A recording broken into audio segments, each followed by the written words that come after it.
I remember going to meet my pastor's wife, Pastor Diola Jani, and I was like, I don't like my dad.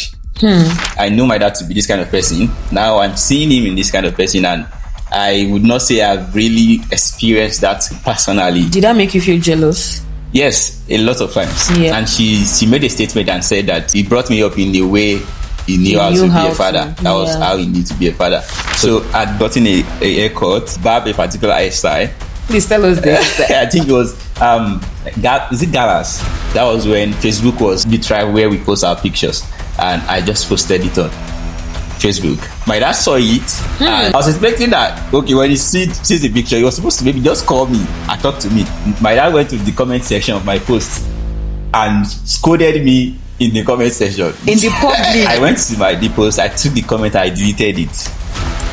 And if I remember clearly, for like 2 months, we were not talking to each other just because of that incident. If you are waiting in that place for them to be remorseful, there will definitely be a number of people who will never come to that place to ask you for forgiveness. If you don't release yourself from it, it does more harm to you than to the person, in the long run. On today's episode of Now That I'm Safe podcast, we are talking about unforgiveness. Today I am joined by Oluwasanmi Awe, an executive assistant, business development professional and communication strategist with experience spanning banking, media, project management and brand communications. He is passionate about helping people and organizations turn vision into meaningful impact. Behind his professional achievements is a powerful story of healing. Growing up, Oluwasanmi navigated the effects of a distant relationship with his father, a journey that affected his self-esteem, identity, and left him carrying unforgiveness for years. If you've ever struggled to forgive someone who hurt you, or waited for an apology that never came, this conversation is for you. Join us as we explore what true forgiveness looks like, how healing begins, and the freedom that comes when we surrender our hearts to God. Hello, you, and welcome to yet another episode of Now That I'm Safe podcast. And today we'll be having a very interesting discussion around unforgiveness. Today we have Mr. Oluwasanmi Awe. Thank you very much. I'm glad to be here. Thank you for having me. It's so good to have you. Thank you very much. Thank you so much for Thank you. coming on the podcast. Privilege. So you're already an avid fan because I've been seeing your comments. And I'm very grateful for that, honestly. So he already knows what the game is about already. But there's a twist to it this time around. You and I are going to play the game, right? So we are going to ask questions, trying to guess the Bible character with... Don't worry, I'll lead you. So, yeah. Show me. Yes. Then with the other hand, so you hold it up until you guess it. Then I also will pick one card. I'll show you. Okay. Yeah. Okay. So we now have to ask questions to guess who is there. So is my character in the Old Testament or the New Testament? New Testament. Okay, your turn to ask question. Okay. Is it a he or a she? Is female. She's female. You said it's in New Testament. Yes. Was my character in the Gospels? Yes. Female in the Gospels. Okay, it's your turn to ask. Okay. New Testament or Old Testament? Old Testament. Old Testament. Yeah. She in the Old Testament. She in the Old Testament. So, have I asked whether my character is male or female? No. Is my character male or female? It's male. Male New Testament in the Gospels. Is my turn to ask? Yeah, I think yes. I think Was my character a disciple of Jesus? No, but it was a friend to Jesus. It was a friend to Jesus. And I missed this question. Okay, your turn. Is my a friend or a disciple too? No. I mean, it's in the Old Testament, so it's a she and it's in the Old Testament, so a friend of Jesus. I think I know. Friend ask so that I can ask mine. Is my character is a name part of the names in the Bible names? Like, does she have a book? Have a book? Yes. Okay, no, she doesn't have a book. Did my character meet Jesus? Yes, he met Jesus. You hesitated before you said yes. He met Jesus. Okay. I actually don't know what to ask again. Okay. Okay. What's the? Can I ask the first letter? Like any letter? Maybe the Before we first get, I can give you a alphabet. hint. I can tell you the book in the Bible the person is in. Okay. Judges. Judges. Yes. Judges. So I have a name in mind. Okay, so let me go. Is my character Apostle Paul? No. He wasn't. It was not an Can I give apostle. you a hint? Okay, give me a hint. My hint is actually going to give up the entire answer. Okay, no, wait. Before we get there, not Paul was not a disciple, but Yes. was a friend. Yes. Oh, Nicodemus. No. Go ahead. My character Deborah. Yeah. Yes, your character is Deborah.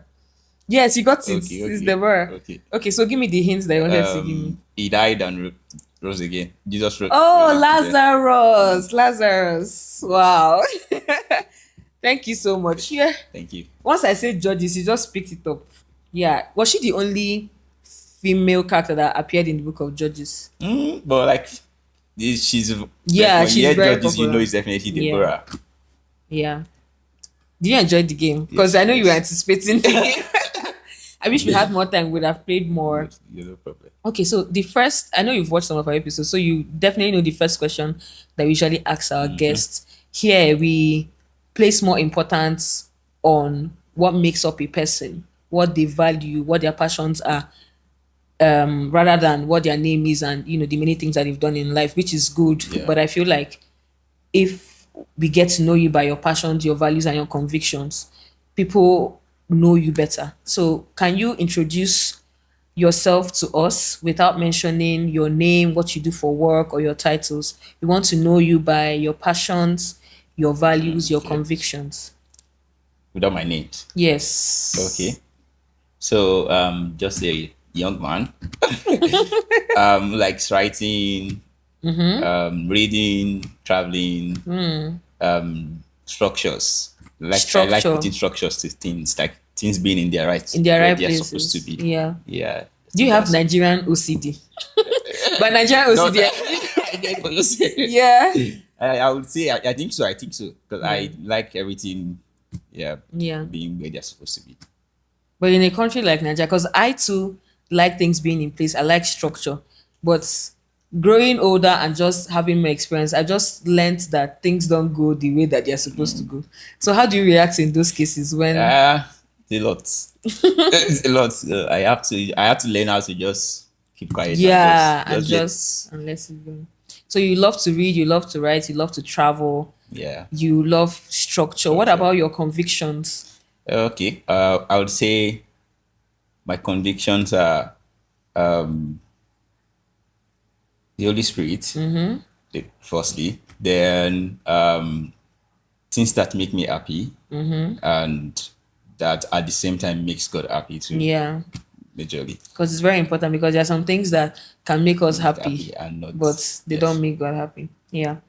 So I and my friend, before we came here, we were having a discussion about how our childhood and experiences that happened during our childhood really shape the kind of Definitely. person Yeah. that we grow up to be today. So I wanted to ask, what kind of child were you looking back at your childhood? Okay. So looking back, I used to be the very gentle boy. Like very gentle. You say used to. But I think I'm still gentle, but not like not like before. you Yeah. before.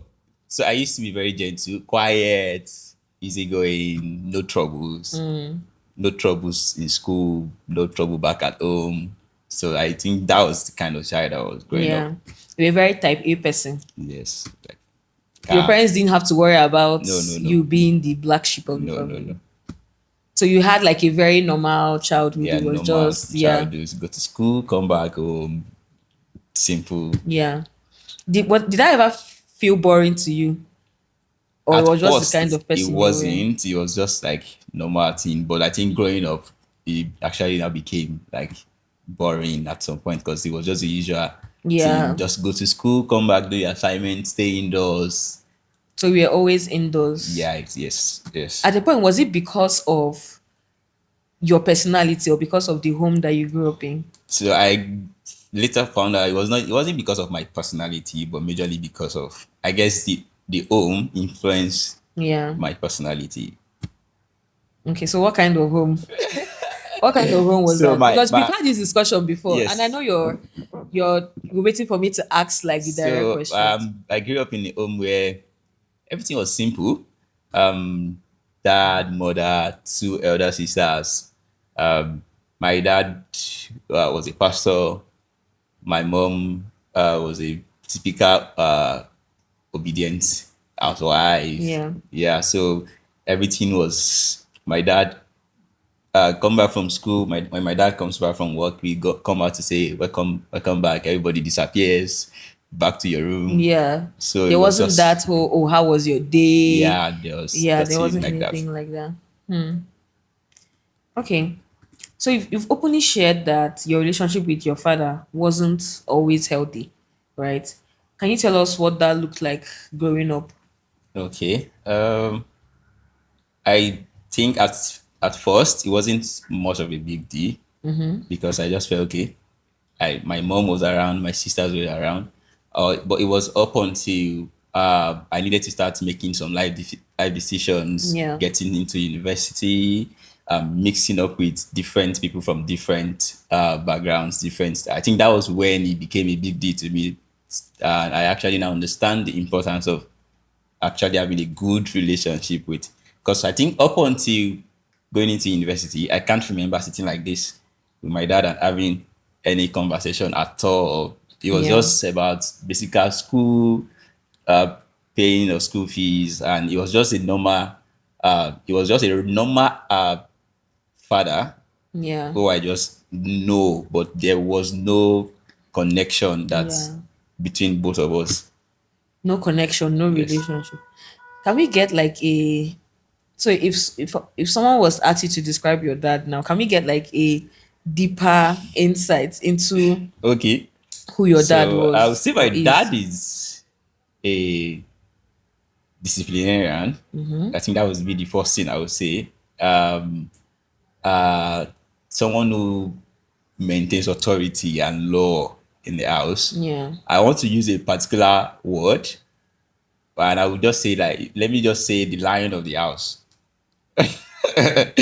Lion of the house, Yeah. basically. That was who my daddy, but at the same time, he was loving, and you could see that he wanted the best for you in all he was In his doing. own way, Yes, in his yes. own ways. Those were the ways he knew how to do those Yeah. things.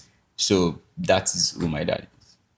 So can you so because I know that when we were speaking on the phone earlier, you gave examples. So when you say he was a disciplinarian, because I mean, we're talking about like how you had to Yes. forgive your dad, you know.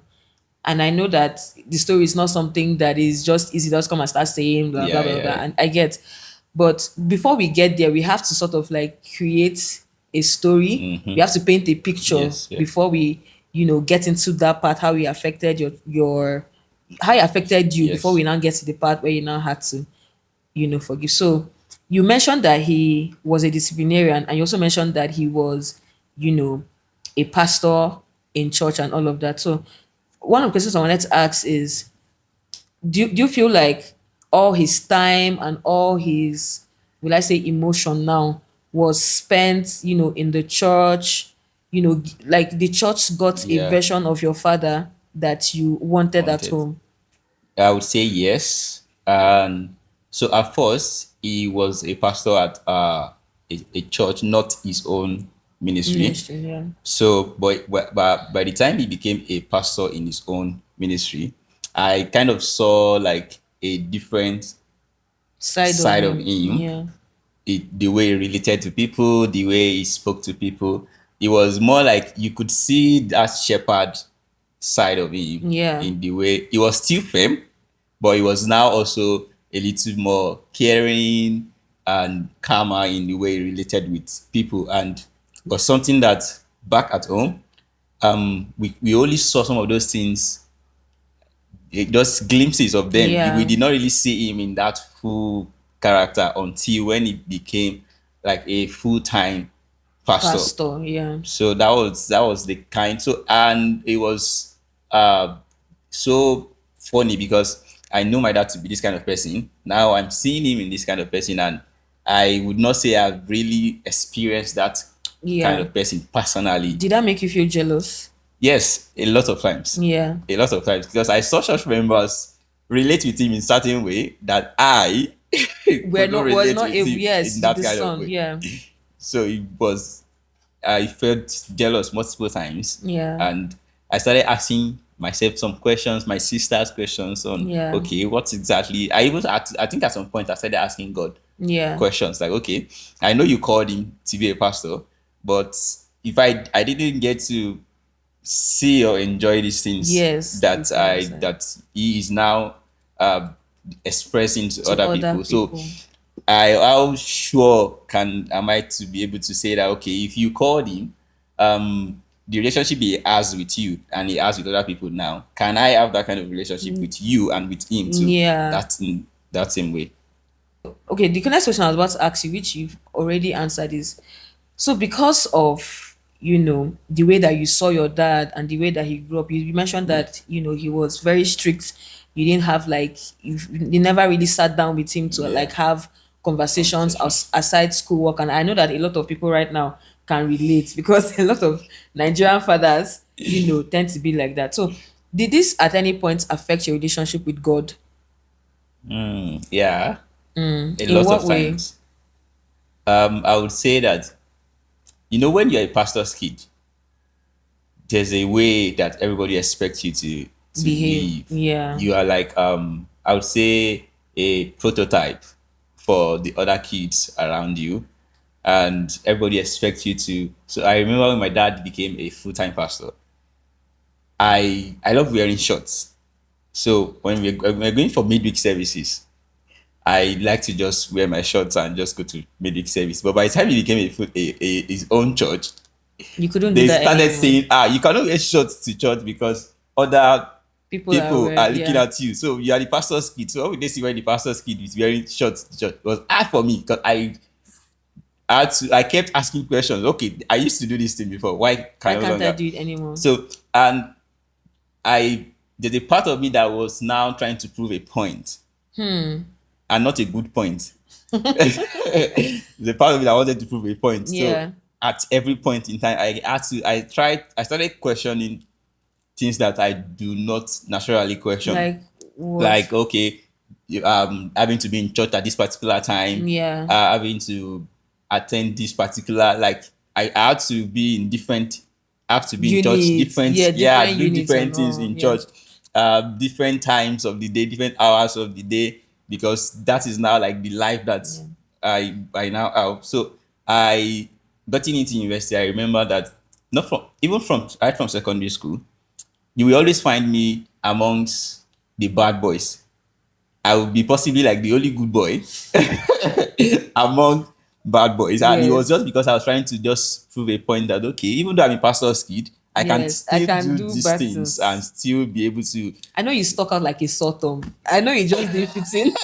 Actually, Did you fit I never in? fit in. I never fit in because I was still serious with my studies. Yeah. I remember SS3.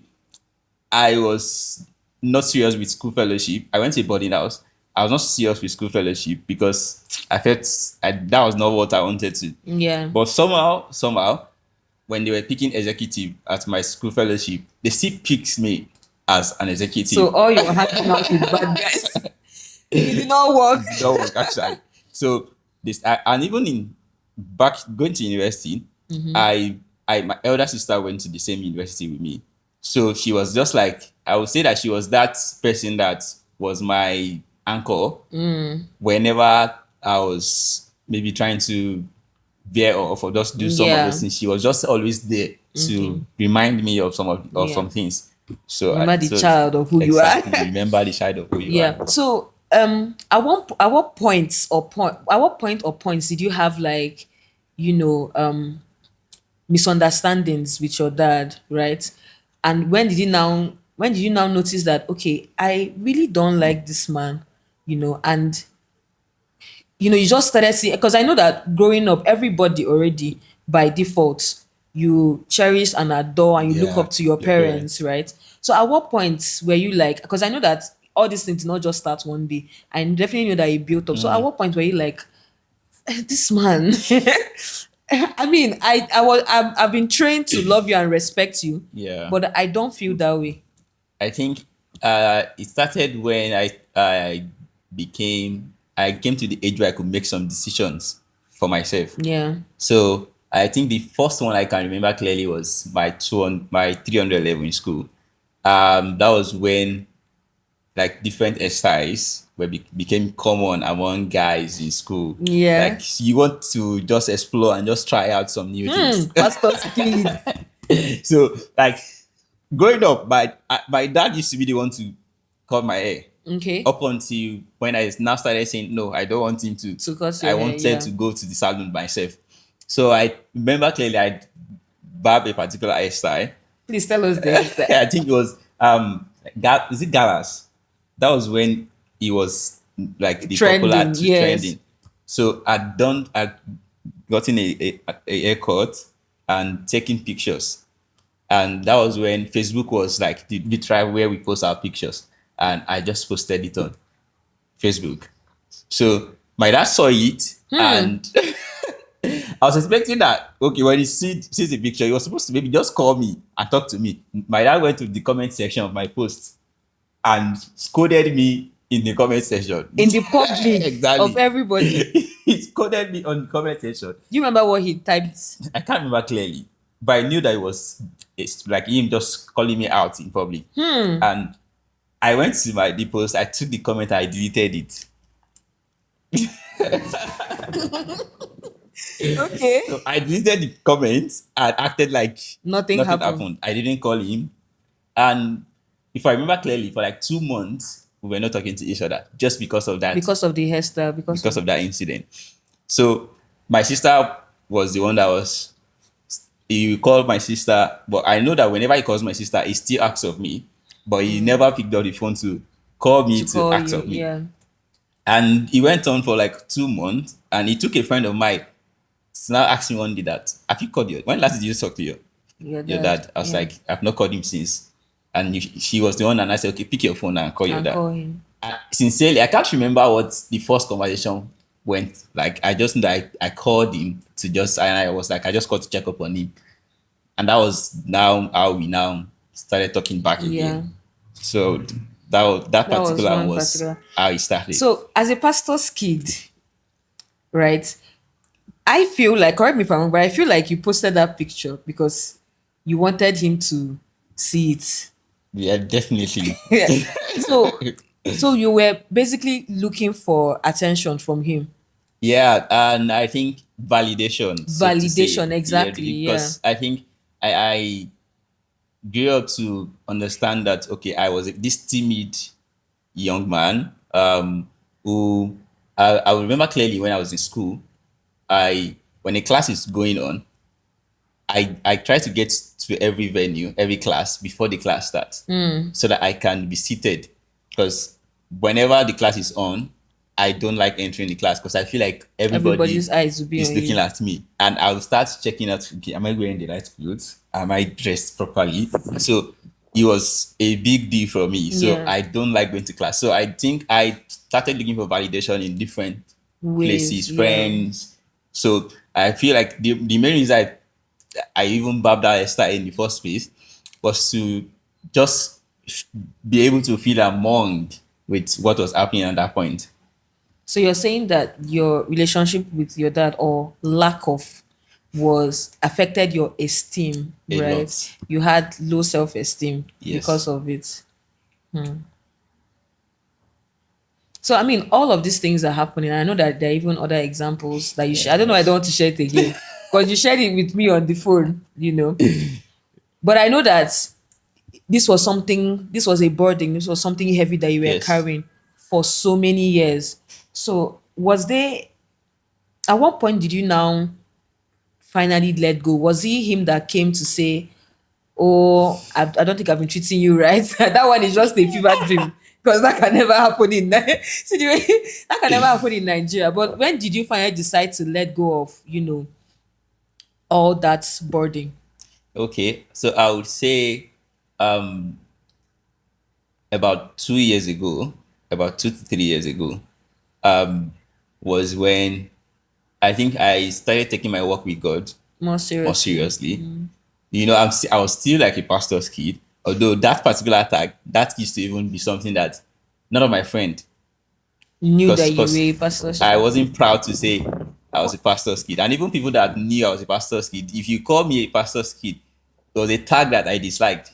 So I don't like people calling me using the tag pastor's kid Yeah. because I felt like I had a life that Outside. I mean, they outside called my faded. dad.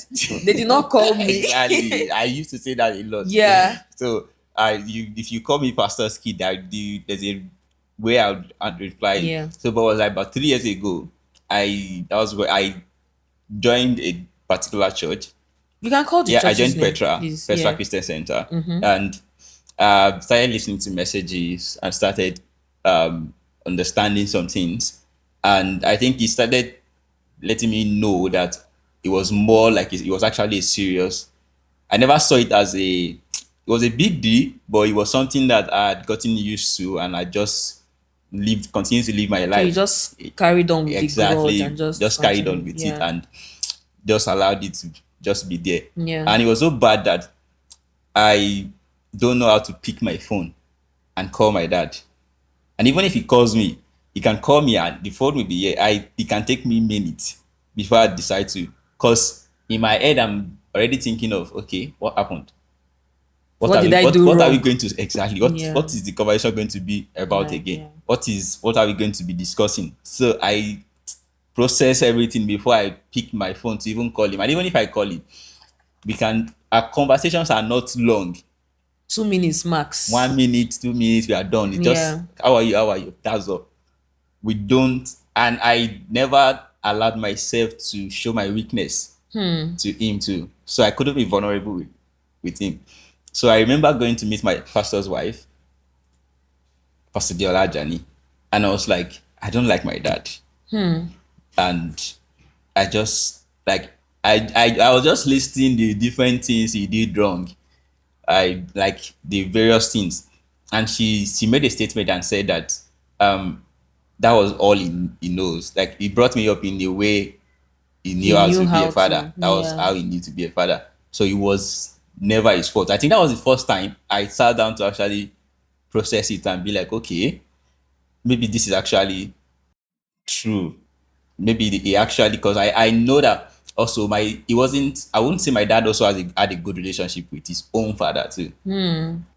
Because I never even got to know who his father was. I only met his mom. Okay. So I can't clearly remember him having a good relationship with it. So he obviously brought us up in a way, in his own way of trying to protect us, his own way of trying to be a loving father. Those were what influenced his decisions and the kind of father he Father he eventually ended up became. being. So I Yeah. think that was the first time I actually sat down to think about it. And I think that was when I now started trying to be more intentional, because she literally told me that if we were going to have a good relationship, I would be the one to make the move and make the effort, try to make it work.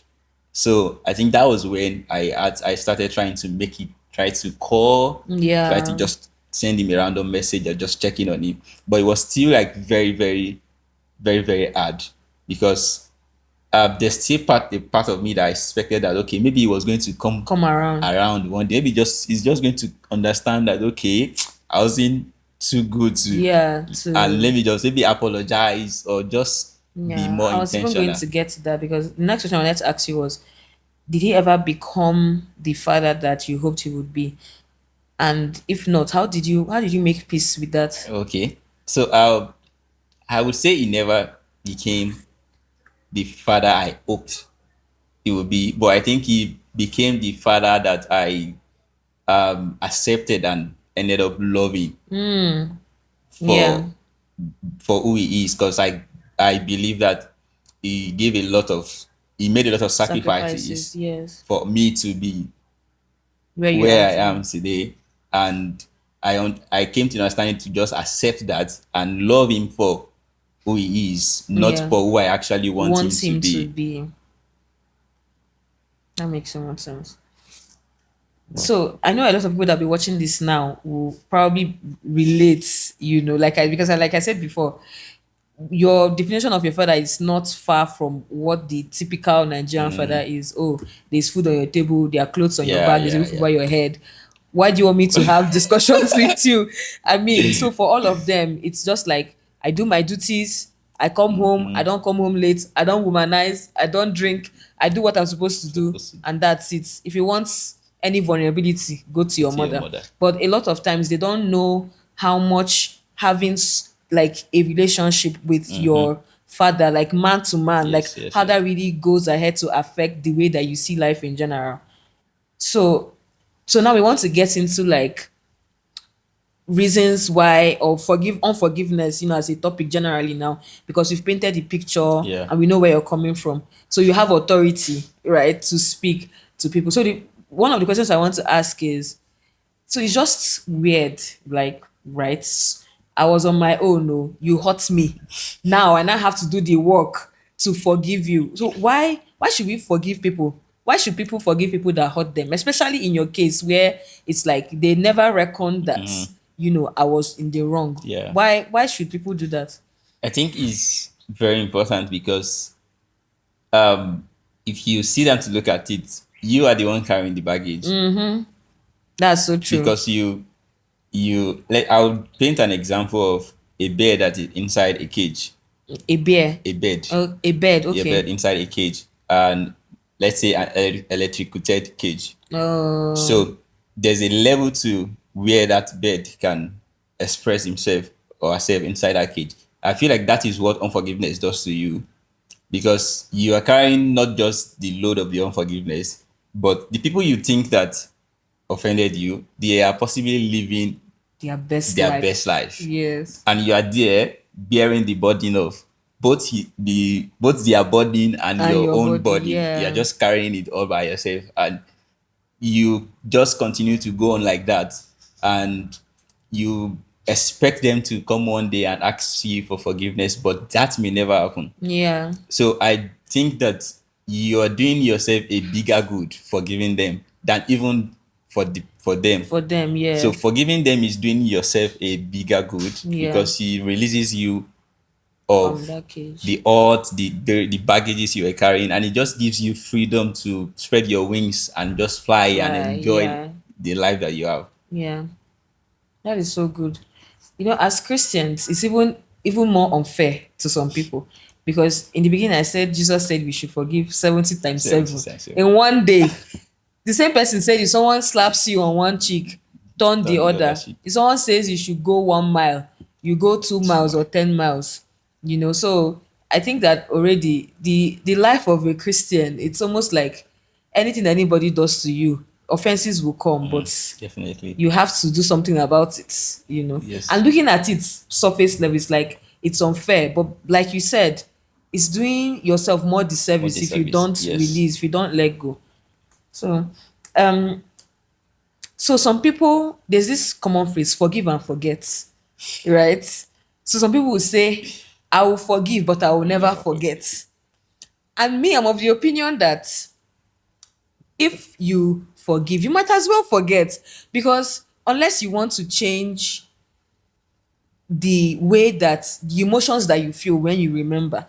But what is the point of remembering, right? When you're forgiving the When you person. But I forgive want the to know your person. perspective, right? Okay.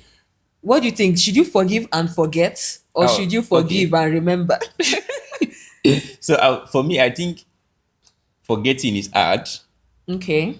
and because sometimes you see those people, but you still remember what they've done To to you. you. Yeah. But I think what works is, for me though, I would say that when you forgive them, you possibly still need to be in a place of prayer Okay. for them, so to say, because if the point is, you will not just immediately have an amnesia of Yeah, to the things, that's to true. what they've done.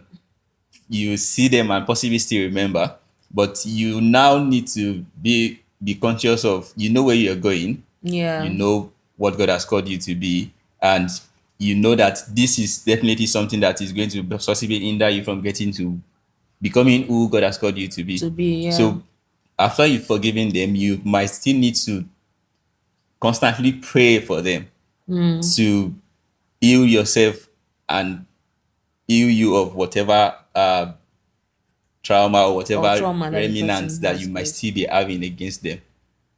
Yeah. So it's not like you actively sit down and keep on remembering, oh, I remember, I've I, forgiven you. Oh.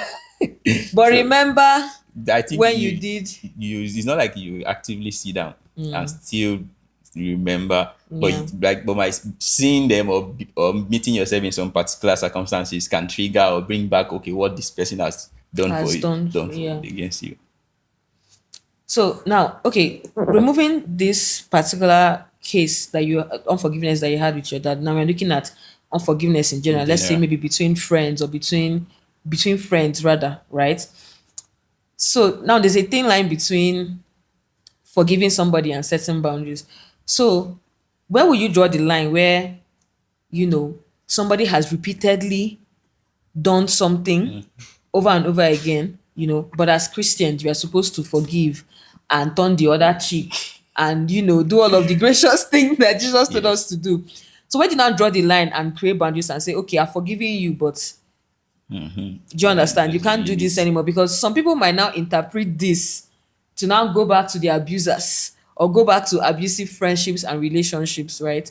So can you just speak on Okay. that? So I would say that there has to be boundaries in Okay. everything we do. I would say that I'm your friend now. She's your friend. There's a level to to how much or how well I know you, and to how well She she knows knows me. you. Yeah. So let's say that someone does something to me, I forgive you, we move on, you do it again, and I forgive you again, we move on, you do it the third time. That is it, the wisdom in it is me understanding that I now need to set boundaries so that it keeps you from offending me again, of repeating the same Yeah. thing. So there are people like we have our homes now. There are friends that we have that you meet them outside the gate. They don't come into your They don't house come with it. There are friends you have that, okay, you guys can be in the in the living parlor, room, the but you parlor. can't come They into can't my come into room. my room. And Yes. there are friends that we have that they can come into they can even wear your dress. Yes. So Yes. that is the same way we must try to interpret or understand a Yeah. friendship with Friendship. people. Yeah. Understanding where to put everybody based on the relationship Ship and the and connection that we have with them. yeah. That is so good. So I think another place you have authority to speak to is, so what is so intriguing about your story is that your dad never came out to apologize and say, son, I'm sorry. So how does one forgive somebody that never apologized or was never sorry or was never remorseful? Okay. So I would say that God allowed Jesus, his son, gave his son to come and die for us. Yeah. Even when he wasn't sure we were going to accept Him. his death. Yeah. Like Jesus could have just died and we would have just moved. Everybody would Yeah. have Move just on. moved on and we would not. So he had to take that chance and just expect that there are certain people that would accept him as their Lord and personal Savior, that his Yeah. death would count for some Yeah. particular people. So we say that if you are waiting in that place for them to be remorseful, there will definitely be a number of people who will Never be never be remorseful. remorseful, Yeah. who will never be remorseful, who will never come to that place to ask you for forgiveness. But you must allow the Holy Spirit in you, or allow where you're going. There are some baggages that is going to be an hindrance to where God is going to take you to, the Yeah. positions that you're supposed to get to. There are some things that if you don't forgive, there are some conversations you will not be able to have with a heart that, okay, I've let this person go, I've overcome these challenges, I've gone past this this sin that this person has done against me. So you must be able to allow yourself to uh, have a renewed mind to constantly be able to um, allow people, release yourself from any unforgiveness, release yourself from any sin that anybody has done against you. Because if you don't release yourself from it, it does more harm to you than to the Yeah, to person the in the person. long run. Yeah. It does a bigger harm to you than to that person. Yeah. What's just coming to my mind now is, all those Nollywood movies where at the end of the day, the person that showed you wickedness will Wickedness. now be, I will confess, I will confess. There's something But my pastor will say that yeah. God is not a hired assassin. Mm, It's not a yes. that kill this person, but he God, did yeah. something against me. My pastor will say he's also a son of God. It's God that Yes. created him. So you are the way you picture it, it definitely will It's, not yes. happen that same way. Those Nollywood movies are so funny because they always painted it like at the end of the day, the person that did you bad will finally. Finally, But there then is in real life, it's not always like that. The person that you might have done you harm will be flourishing. Every day their skin will be the glowing. guy that broke your heart. The guy that broke your We heart, have a beautiful relationship. You get married, will get married give before birth, you, and give you still birth. be there holding it against him while Yeah. he's already living a I good think I life. even understand that your cage analogy even more now because it's like you've allowed your emotion and allowed your grudge to just Yes, keep you you in a you no spot. longer see the good in people around you because Yes. of what one person Did has done to to you. You hold on to that, and it becomes a wound that you would unable to heal from. yeah. Another thing that's also coming to my mind again, because the Bible was really so, they give so many examples about forgiveness. I'm remembering that servant now that owed the king a lot A of lot of money, money and the king for forgave them. him. Yes. But then he now He went now out. went out. He was just coming out from the king's palace. So he now saw another Another servant person that that was was owing him only just a just fraction. And he told him to, go and put him gonna in put until him he on the pays place. everything, you know. And we know how the story ends. The king hears of it, he locks him up and tells him he must pay for every Yeah, dime. And the moral of the story is that God, our heavenly Father, has already forgiven forgiving us, us. of all our sins. So why can't we extend, Extend, that yes, same that same grace grace to other to other people? people. Thank you. It's like this thing is for me. So let me go home. I gotta forgive all the people that I've put in a cake. So what will you say to that person? So right now you're speaking to people now that are holding grudges against people that they once loved. What will you say to that person that wants to forgive people but they don't know how to go about it? Okay, I was about to say that forgiveness is like a journey. Okay, It's not yes. something that you say, I'm forgiving this person, and you just expect yourself to overcome, not remember it. It's a journey. But it's just when you come to that decision and you tell yourself that, okay, if God can forgive you, and not uh, see it and use it against you. There's an analogy my pastor will say that when your forgiveness with God is like, it's not like a you write something on the paper, you now use eraser to clean To it. clean it, yeah. It still sometimes leaves, but it's more like an open, a clean slate. So when you definitely will come to that place where you still remember those things, Yeah. but when you come to that place when you made that decision that, okay, I'm not going to let this be a baggage. I'm not going to allow myself hold on to these things. I've forgiven this person. It's something that you must still do Daily, constantly. yeah. It's something that you must still do. You see them again and you remember that thing and you tell yourself that you're forgiving this person and you're not going to allow whatever they've done to you Yeah. to be an issue or to affect what God is doing or the relationship you have with them. So forgiveness is a journey, it's something that you have to do constantly. Constantly. Thank you so much for that. That's really insightful Thank because you for some people think it's just, oh, snap. Like, this. yes, it's It's a just like a journey. wound. The scar will Yes, still be there yes, for a for a few long more time. years, months before. And then every time you look at it, you're like, but at a point, I get what you're saying. At a point, you don't, the emotions that you used to feel when you look at those cars, you don't feel Yes, you them don't feel them anymore. anymore. So I even forgot to ask. So, what is your relationship with your dad now? Like, So just like I said, that is a journey.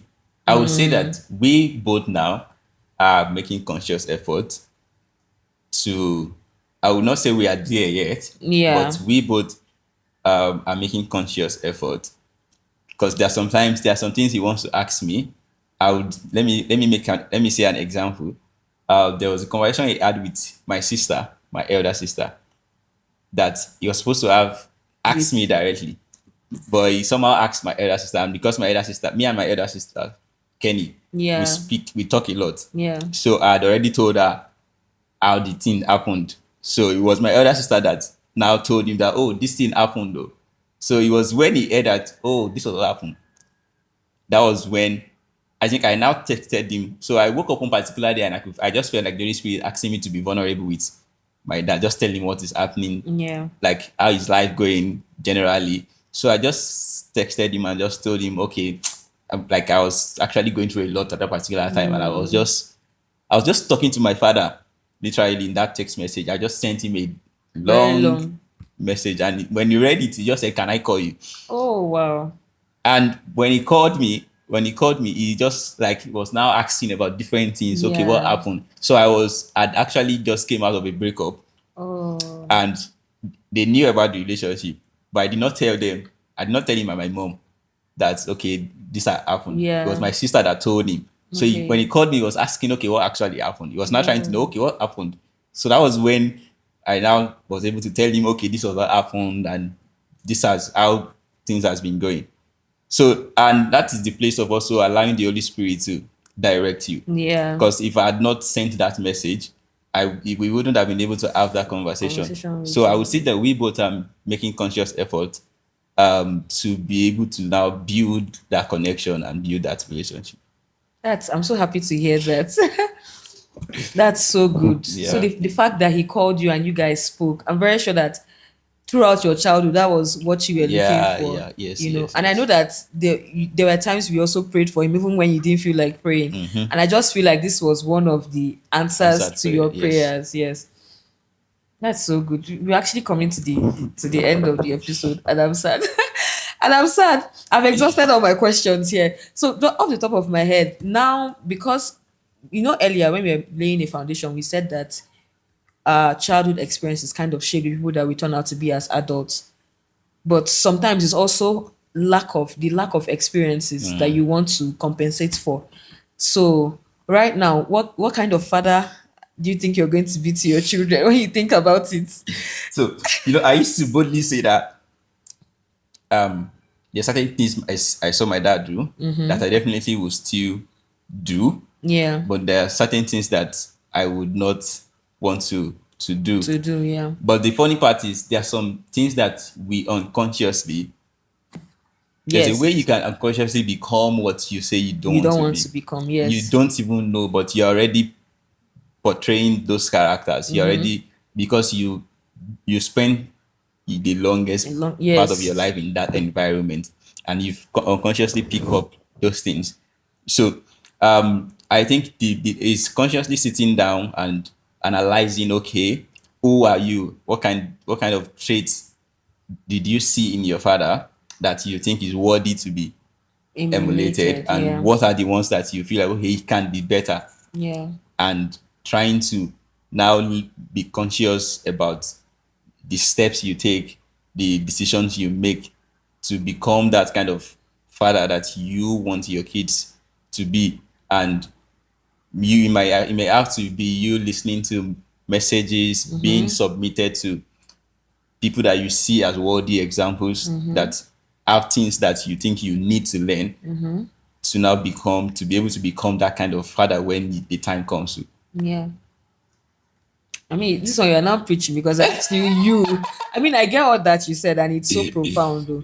But now, from your personal experience, you now, what kind of father are you going Father. to be?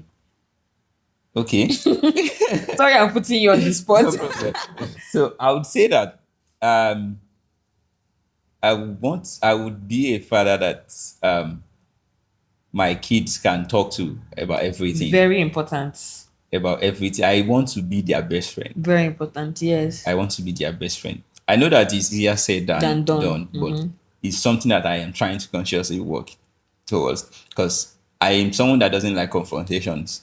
So when you do something that I don't like, I swallow it. I allow it to allow you to stay. And I remember one particular incident happened. I spoke to one of my pastors about it, and he was like, "What if you, by the time you grow up, you get married, you give birth to children, your wife or your kids do something you don't like, and instead of you to communicate it to them and talk to them about it, let them see why, okay, you're going to just swallow it up, and it's not going to be reflecting in how you relate with them."